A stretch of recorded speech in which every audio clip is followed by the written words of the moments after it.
যে যে জিনিসটা বেশি অপছন্দ করে তার কপালে বেশি বেশি করে ঘটে, আবার সেটা ভালোবাসায় পরিণত হয়ে যায় কখনো কখনো। তো নমস্কার, গোগল মনুর পরিবারের সকলকে স্বাগত জানাই। তো দুপুরবেলায় খেয়ে দিয়ে ভেবেছিলাম কাজে বসবো কাটিং করতে, কিন্তু আর সেটা বসা হয়নি। গোগলকে ঘুম পাড়াতে গিয়ে আমিও কিছুক্ষণ ঘুমিয়ে পড়েছিলাম। আর ওই যে সেদিনকে ব্লাউজগুলো দিয়েছিলাম, সেই বড় বড় ব্লাউজ করতে করতে না এই ব্লাউজটা দেখো কতটা আমার মনে হচ্ছে হাতের মধ্যে রয়ে গেছে, এতটাই ছোট। তো এইগুলো না আর্জেন্ট চেয়েছে। তা বিয়ে থাওয়া তো কিছু এখন নেই, কেন যে আর্জেন্ট চেয়েছে জানি না। তো আমি তার জন্য কাটিং করতে বসে গেলাম। আর সন্ধ্যা প্রায় হতে গেছে। আমি ভাবলাম তো একটুখানি সন্ধ্যা যখন হয়নি বসি। তো এইসব মাপাঝাপা করতে করতেই প্রায় সন্ধ্যা হয়ে গেল। তো সন্ধ্যা দিয়েই তো বসবো, কিন্তু যেন আজকে এই কাটিং করতে গিয়ে আমার মনে খুব আমার কাকির কথা মার কথা মনে পড়ছে। কেন বললাম বলো তো? অপছন্দের ব্যাপারটা এই সেলাই জিনিসটা না, আমি ছোটোবেলায় যখন আমার মা কাকিরা সেলাই করতো তখন আমি একদমই করতে পছন্দ করতাম না। মা বলতো একটু হেম করে দে না, একটু হুক লাগিয়ে দে না, বা মা সেলাই টেলাই সব করে দিত, আমি ওই হুকগুলো আর কি হুকের ঘরে ভরে দিতাম। তো সেগুলো করতে চাইতাম না, মা জোর করে বলতো। আর আমার কাকির কথা বিশেষ করে মনে পড়ছে, আমার ঠাকুমা আমার কাকিকে অনেকটা সাহায্য করেছে।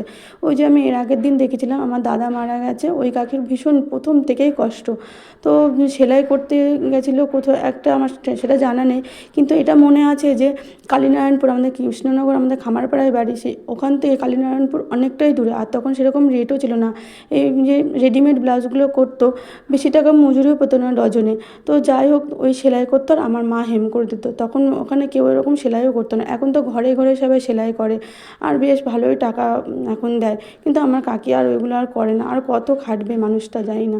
তো আমার ওর জন্য খুব মনটা খারাপ লাগছিলো সেলাই করতে। আমি ওই যে একটু শুয়েছিলাম, ভাবলাম একটুখানি শোবো, রেস্ট নেবো, সেটার উপায় নেই, এই কাজ করতে বসে পড়েছি। সেটাই বললাম, আবার কাজ না থাকলে না আমার মনটা ভালো লাগে না। ওই যে বললাম ভালোবাসায় পরিণত হয়, এটাকে ভালোও বেসে ফেলেছি কিছুটা। তো কাকের কথা যেটা বলছিলাম, এই খামারপাড়া থেকে কালীনারায়ণপুর বাস ভাড়া দিয়ে যা রেট পেতো আর কি, মানে মাল ডেলিভারি করা আনাতে, ওতেই অর্ধেকটা টাকা চলে যেত। তো মানুষটা অনেক খেটেছে। তো যাই হোক, আজকে কী কী রান্না করেছি তোমাদের সঙ্গে সেটাই শেয়ার করব। আর ততক্ষণ আমি সন্ধ্যাটা দিয়ে নিই, বুঝেছো? সন্ধ্যা হয়ে গেছে প্রায়। তো সন্ধ্যাটা দিয়ে নিলেই ভালো হয়, তারপরে আবার কাটিং করব। তো ততক্ষণ দেখতে থাকো রান্না বান্না সকালে থেকে দুপুর পর্যন্ত কী কী করলাম।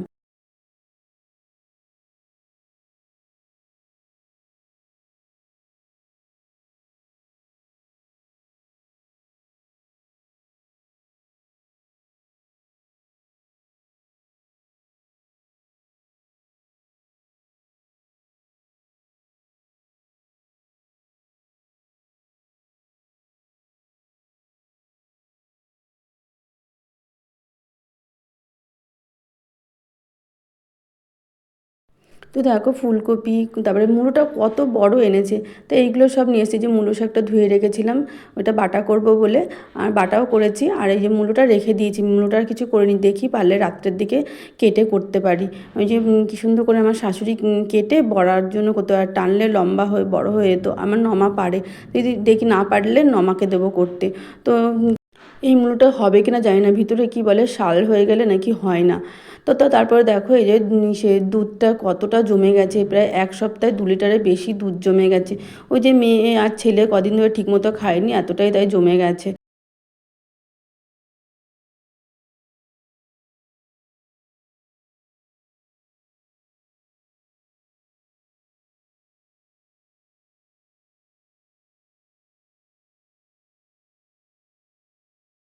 তো এই দেখো সকালবেলা কী কী করেছিলাম, এই যে আলু ভাজা, আর ওই যে মূলো শাক পাতা বাটা, আর হচ্ছে তোমার ওই যে ছানার জলটা আছে সেইটা দিয়ে আর কি ছানাটা কেটেছিলাম।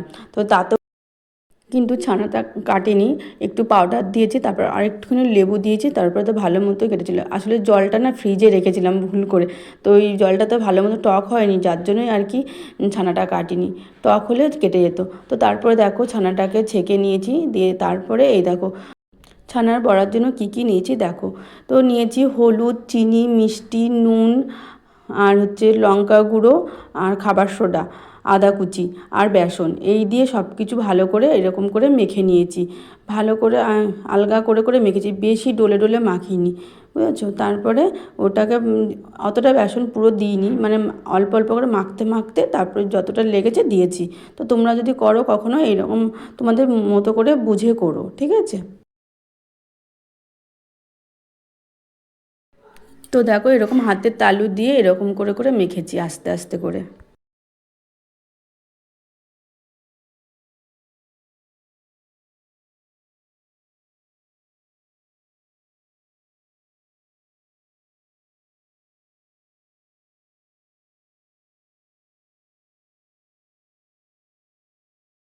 তো দেখো এবার সব ওইগুলো দিয়ে দেবো যেগুলো নিয়েছি, দিয়ে বেসন দিয়ে অল্প অল্প করে এরকম করে মেখে নিয়েছি।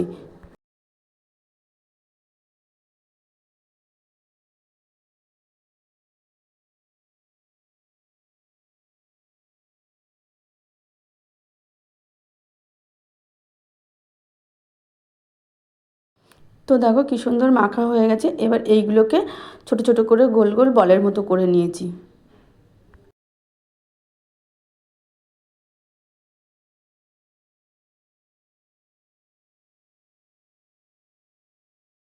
তো দেখো কী সুন্দর লাগছে, আর এগুলোকে আবার তেলে ভেজে নিয়েছি। তো তোমরাও কিন্তু করে দেখতে পারো, খুব ভালো লাগে খেতে এটা। তো ছানার পনির যেরকম বাড়িতে তৈরি করা যায় এটাও ঠিক সেরকম। তো কড়াইটা তেল গরম হলে তারপরে তেল দিয়েছি, তেলটা ভালো মতো গরম হলেই কিন্তু ছানার বড়াগুলো দিয়েছি।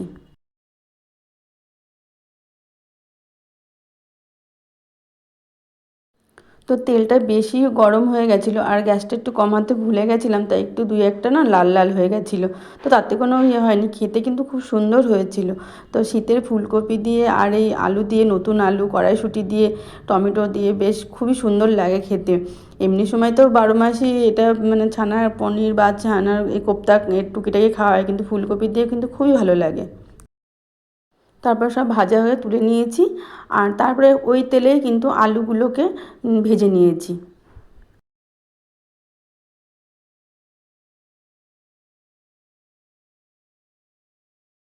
আলুটা একটু নুন দিয়ে সিদ্ধ করে নিয়েছিলাম বলে এখানে আর নুন দিইনি, তবে হলুদ দিয়ে ভাজা ভাজা করে নিয়েছি। আর ফুলকপির মধ্যে না নুন হলুদ আমি আর কি নুন হলুদ জলে ভিজিয়ে রেখেছিলাম। ওই যে পোকা থাকে, তারপরে এত সারটা দিয়ে সব চাষ করা হয়, যার জন্য কি আমি এরকমভাবে ভিজিয়ে রাখি কিছুক্ষণ। তাতে কি পোকাটাও বেরিয়ে যাবে, আর ওই যে কীটনাশক দিয়ে সব চাষ করা হয় সেটাও জীবাণুমুক্ত হবে। তো যাই হোক, এরকমভাবে আমি করে থাকি, তোমরাও কিন্তু এইভাবে করো, দেখবে পোকাগুলো কিন্তু বেশ বেরিয়ে যায়। আর খুব তাড়া থাকলে আমি নুন হলুদ জলে আর কি একটু ভাপিয়ে নিই, বুঝেছো, আর তাতে পোকাটা বেশ তাড়াতাড়ি যায়। আর যদি না হয় তো এই 10-15 মিনিট আমি এরকমভাবে ভিজিয়ে রাখি। তো দেখো আলুগুলো ভাজা হয়েছে, ওই তেলেই আবার ফুলকপিগুলোও ভাজা বসিয়ে দিয়েছি। আমি কিন্তু আর ভাপ দিলাম না, একটু ভালো করে ধুয়ে নিয়েছি। আর ফুলকপি ভাজার সময় নুন হলুদ কিন্তু কিছুই দিলাম না, কী বলো তো, ভাজার সময় নুন হলুদটা দেওয়া যেতে পারে, যেহেতু আমি হলুদ দিয়ে ভিজিয়ে রেখেছি তাই হলুদ তো রঙটা হয়েই রয়েছে।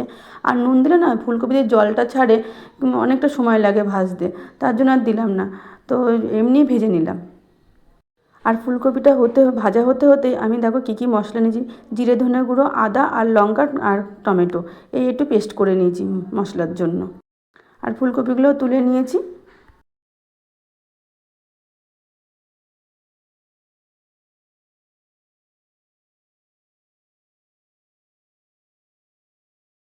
তারপর ওই তেলেই কিন্তু আর কিন্তু তেল দিইনি, শুকনো লঙ্কা একটা গোটা আর তেজপাতা, জিরে, আর হচ্ছে কি যে এলাচ দিয়ে আমি সোমবার দিলাম। তারপর নেড়েচেড়ে মশলাটা দিয়ে দিয়েছি। গ্যাসটা কিন্তু কমিয়ে রেখেছিলাম।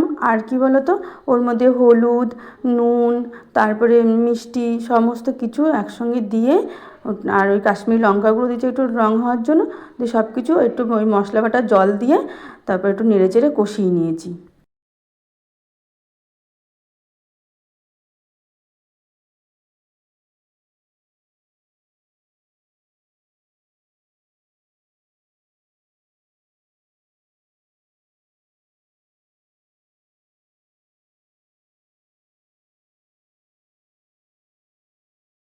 তারপর যে একটু কষে এসছে কড়াইশুঁটিগুলো দিয়ে দিয়েছি।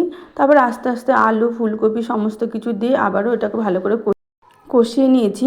আর স্বাদ মতো আবার একটু নুন দিয়েছি, তারপরে জল দিয়ে দিয়েছি।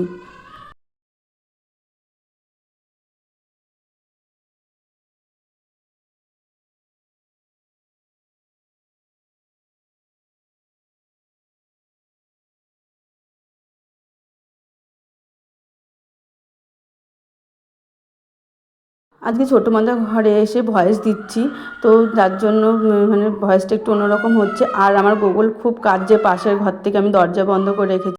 বড়াগুলো দেবার পরে কিন্তু বেশি ফুটায়নি, সামান্য একটু ফুটেছে কিনা আমি একটু তো দেখো রান্নার কালারটা কতটা সুন্দর এসেছে।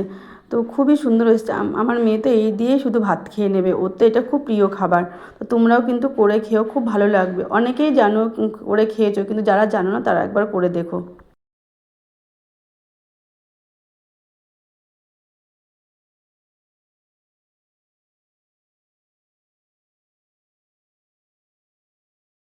তো এই দেখো আমার সন্ধ্যা পূজা কিন্তু দেওয়া হয়ে গেছে।